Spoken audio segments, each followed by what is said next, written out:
이 환자분은 78세 환자분이시고 이 부분이 압박골절이 생기게 되는 것입니다. 보통 미끄러져서 넘어지거나 화장실에서 엉덩바만 찧어도 골절이 되기 십상인데요.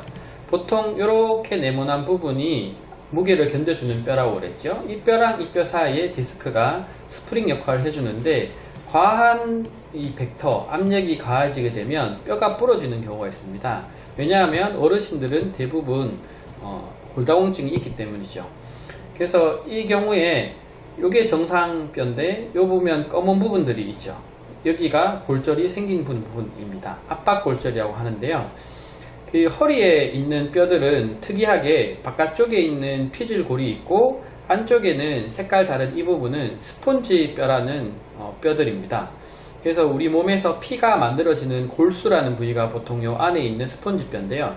쉽게 생각하면 종이 박스에 스티로폼이 가득 차 있다라고 생각하시면 되고, 그 박스에 무게가 팍 실렸을 때 바깥에 있는 종이 박스도 우그러지지만 안에 있는 스티로폼이 확 주저앉으면서 이런 식으로 까만 부분들이 공간이 생겨버리는 것입니다.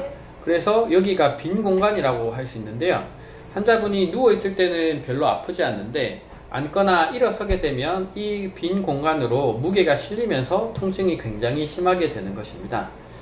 따라서 그런 경우에 이제 이 빈 곳에 빨대를 하나 꽂아서 생체 시멘트를 채워주는 시술들을 하게 되는데요. 압박골절 같은 경우에 굉장히 효과가 좋아서 시술하고 나면 그 다음날 바로 걸을 수 있게 됩니다.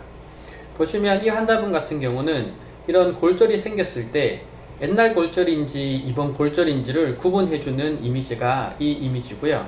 여기서 보면 이렇게 하얀 부분들이 보이죠. 이 부분들이 이번에 골절이 있는 곳입니다. 다른 쪽은 새까맣게 되는데 이 부분과 이 부분, 그리고 이 부분에서 하얗게 보이는 이 부분들이 이번에 골절이 생긴 것이고요. 이 위에는 까만 부분들, 주저앉은 부분들이 없기 때문에 이 부분들은 생체 시멘트를 넣을 필요가 없는 부분들이고, 이런 것들은 생체 시멘트를 넣어야 되는데 그 생체 시멘트를 넣어야 되는 기준이 되는 이미지는 또 이 이미지입니다. 그래서 이미지가 각각 다른데요. MRI는 굉장히 복잡하게 되어 있어서 그 보고자 하는 이미지에 따라서 굉장히 다양한 이미지가 있습니다. 이것은 T1이라는 이미지인데요. T1 이미지에서 이런 식으로 주저앉은 부분들이 더 잘 보여서 시술할 때는 T1 이미지를 통해서 어느 쪽으로 접근할지, 생체 시멘트를 몇 cc나 넣을지 그런 것들을 결정하게 됩니다.